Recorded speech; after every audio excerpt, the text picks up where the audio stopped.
പ്രിയപ്പെട്ടവരെ, നമ്മളൊരു കുട്ടിയുടെ കയ്യിൽ ഒരു ഡ്രോയിങ് ബുക്കും കുറേ കളർ പെൻസിലുകൾ അടങ്ങിയ ഒരു ബോക്സും കൊടുത്താൽ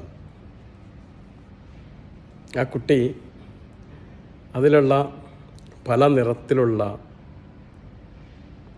പെൻസിലുകൾ ഉപയോഗിച്ച് ആ ഡ്രോയിങ് ബുക്കിൽ ചിത്രം വരയ്ക്കും. ഏകദേശം എല്ലാ കളറുകളും ആ കുട്ടി അതിലുപയോഗിക്കും. പക്ഷേ വെള്ള മാത്രം ഉപയോഗിക്കില്ല. അത് വെള്ളയുടെ എന്തെങ്കിലും മോശം കൊണ്ടല്ല, ആ ഡ്രോയിങ് ബുക്കിൻ്റെ കടലാസിൻ്റെ പേപ്പറിൻ്റെ കളറ് വെള്ളയായതുകൊണ്ടാണ്. ആ വെള്ളപ്രതലത്തിൽ വെള്ളമഷി കൊണ്ട് എഴുതിയാൽ തെളിയില്ല എന്ന് ആ കുട്ടിക്കറിയാം.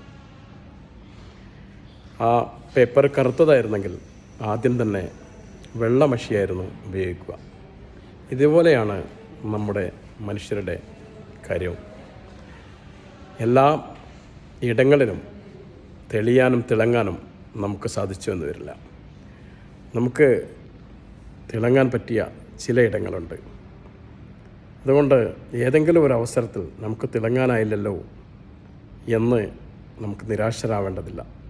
നമുക്ക് തിളങ്ങാനുള്ള പ്രതലങ്ങൾ, നമുക്ക് തിളങ്ങാൻ ആവശ്യമായ ഇടങ്ങൾ വരാനിരിക്കുന്നുണ്ട്. അതുകൊണ്ട് നമ്മൾ ഒരിക്കലും ഒരു ഇടത്ത് നമ്മൾ അവഗണിക്കപ്പെടുന്നു എന്നുള്ളതുകൊണ്ടോ, നമ്മൾ അവിടെ തിളങ്ങാൻ നമുക്കായില്ല എന്നുള്ളതുകൊണ്ടോ നിരാശരാവേണ്ടതില്ല. നമുക്കനുയോജ്യമായ ഇടങ്ങൾ നമ്മെ തേടിയെത്തും, അല്ലെങ്കിൽ നമ്മൾ അത് തേടി അങ്ങോട്ട് പോകും. അങ്ങനെ നമ്മുടെ ജീവിതവും തിളക്കമുള്ള